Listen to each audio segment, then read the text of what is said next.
Wartawan senior dan pengasas 2213, Haris Diol, diserang dua individu ketika ingin masuk ke dalam keretanya di Bangsar. Ya, di tengah gegap gempita tentang pemalsuan dokumen pemain naturalisasi negara tetangga, jurnalis Malaysia Haris Diol dikabarkan diserang 3 orang tidak dikenal di Bangsar Kuala Lumpur pada Selasa 25 November 2025. Penyerangan Haris diduga karena sang jurnalis itu kerap memberitakan dan mengkritik dengan keras soal skandal dokumen palsu 7 pemain naturalisasi oleh Federasi Sepak Bola Malaysia. Wartawan senior dan pengasas 2213, Haris Diol, diserang dua individu ketika ingin masuk ke dalam keretanya di Bangsar pada 25 November. Menerusi akaun aplikasi X miliknya, Haris memaklumkan diserang dua individu dengan salah seorang turut merakam video kejadian itu. Susulan itu, Haris tampil membuat laporan polis. Sementara itu, Gerakan Media Merdeka, Geram, mengecam sekeras-kerasnya insiden terhadap Haris ketika beliau sedang menjalankan tugas kewartawanan. Geram berkata tindakan ganas dan cubaan mengintimidasi wartawan atas kapasiti profesional adalah perbuatan tidak bertamadun serta bertentangan dengan prinsip kebebasan media yang dijamin di dalam sistem demokrasi. Ada tangan gaib dalam Persatuan Bola Sepak Malaysia FAM yang tak puas hati.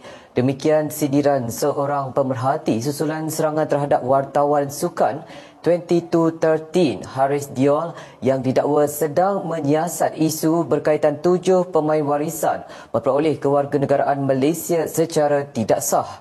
Menurut pemerhati, insiden itu sekaligus menunjukkan Haris bukanlah wartawan yang membuat liputan biasa, sebaliknya seorang profesional yang menjalankan laporan penyiasatan. Memetik portal berita 2213, serangan berlaku di Bangsar Kuala Lumpur ketika Haris sedang berjalan ke arah keretanya kira-kira jam 3.30 petang pada Selasa. Menurut laporan, Haris diserang 2 lelaki manakala seorang lagi merakam kejadian menggunakan telefon bimbit menyebabkan beliau jatuh ke tanah dan mengalami luka. Namun tiada barangan peribadi diambil. Dalam pada itu, Menteri Komunikasi Datuk Fahmi Fadzil menggesa siasatan segera terhadap insiden tersebut dan menekankan keselamatan wartawan tidak boleh dikompromi ketika menjalankan tugas. Dalam perkembangan lain, Ketua Polis Brickfield, Assistant Commissioner Ho Chang Hook mengesahkan seorang suspek lelaki berusia lewat 30-an ditahan di rumahnya sekitar jam 2 pagi dan direman selama 3 hari. Sementara itu, FAM dalam laporan Malaysia kini mengecam sekeras-kerasnya sebarang bentuk keganasan, intimidasi atau ancaman terhadap mana-mana individu termasuk wartawan yang memainkan peranan penting dalam ekosistem sukan negara. Okey guys, inilah yang menjahanamkan bola sepak Malaysia ni. Kau tahu tak kan? Apa nak jadilah dekat Malaysia sekarang ni kan? Bersuara kena kan? Tak apa-apa, entah semalam ada satu kita punya wartawan, okey, kena pukul dengan 3 orang lelaki tau. Okey, dia ni satu wartawan yang orang cakap lantang mengkritik berkaitan dengan isu warisan ni tau. Okay, so tak tahu siapa punca dia dan apa dia punya masalah dia. Kalau aku tahu pun aku tak boleh bagi tahu. Okay, so kan kita minta pihak berkuasa, okay, ambil tindakan sewajarnya kepada pelaku kerana kita ni negara demokrasi. Negara demokrasi ni bebas untuk bersuara. Nak lagi wartawan, mereka berhak untuk bersuara. Adakah wartawan tidak berhak untuk bersuara? Kalau macam gini, baik tak payah. Okay, betul-betul merosakkan imej bola sepak di dalam negara kita. Okay, so tak tahu nak cakap apa. Okay, rosak bola sepak Malaysia macam ni kalau ada orang-orang macam ni yang ada di dalam bola sepak Malaysia. Ya, selain masalah yang menimpa Haris ini, skandal dokumen palsu pemain naturalisasi ini masih terus bergulir di negara tetangga. Berbagai pihak terus angkat bicara terkait persoalan ini. Pengerusi Urimai P. Ramasamy hari ini mengkritik keras Perdana Menteri Anwar Ibrahim kerana didakwa gagal mengambil tindakan tegas berhubung skandal pemalsuan dokumen 7 pemain warisan yang melibatkan Persatuan Bola Sepak Malaysia FAM serta Pegawai Jabatan Pendaftaran Negara.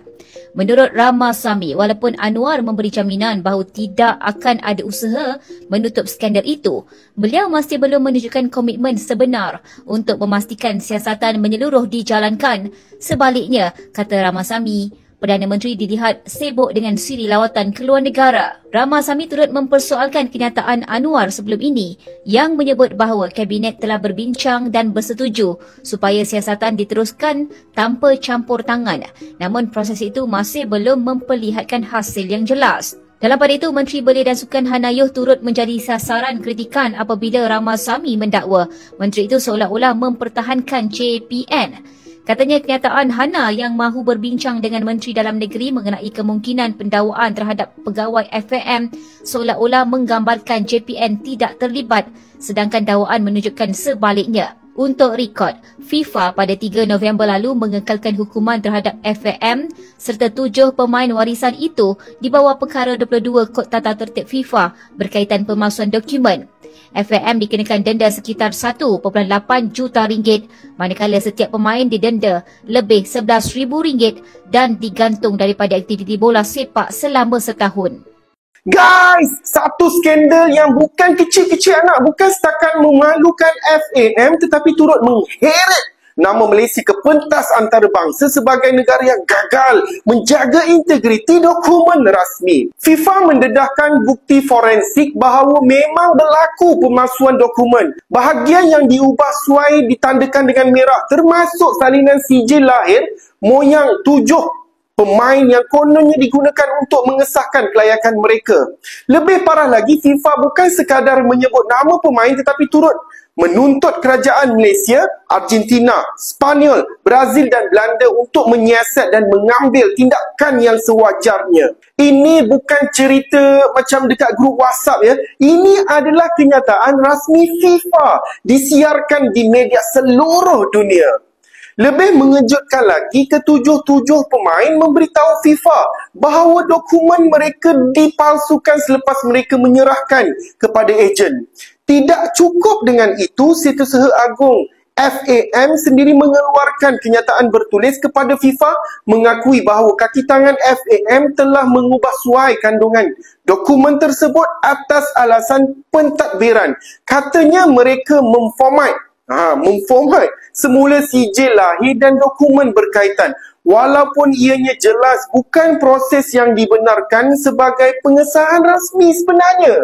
Di sinilah persoalan besar muncul. Menteri KDN yang jaga Jabatan Pendaftaran Negara, yang jaga kewarganegaraan, yang jaga imigresen dan juga polis dengan selamba memberitahu dalam parlimen bahawa pemalsuan dokumen tidak berlaku. Dan ni apa yang berlaku? PDRM pula kata tiada unsur jenayah. SPRM kata ia di luar bidang kuasa mereka pula.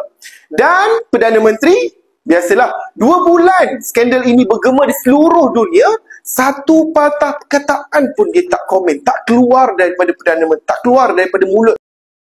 Ya, insiden yang menimpa Haris Deol ini menjadi keprihatinan bagi dunia jurnalistik internasional. Kejadian nahas tersebut langsung mendapat sorotan dari berbagai media dalam dan luar negeri. Hal ini seakan menambah presiden negatif terhadap tetangga, setelah sebelumnya skandal pemalsuan dokumen pemain naturalisasi yang menjadi aib dan menghebohkan dunia persepak bolaan. Sehingga jika mereka pernah mengatakan untuk yang bermain di kelayakan Piala Dunia tutorial gol ada di Malaysia, maka tutorial pemalsuan dokumen juga ada di Malaysia.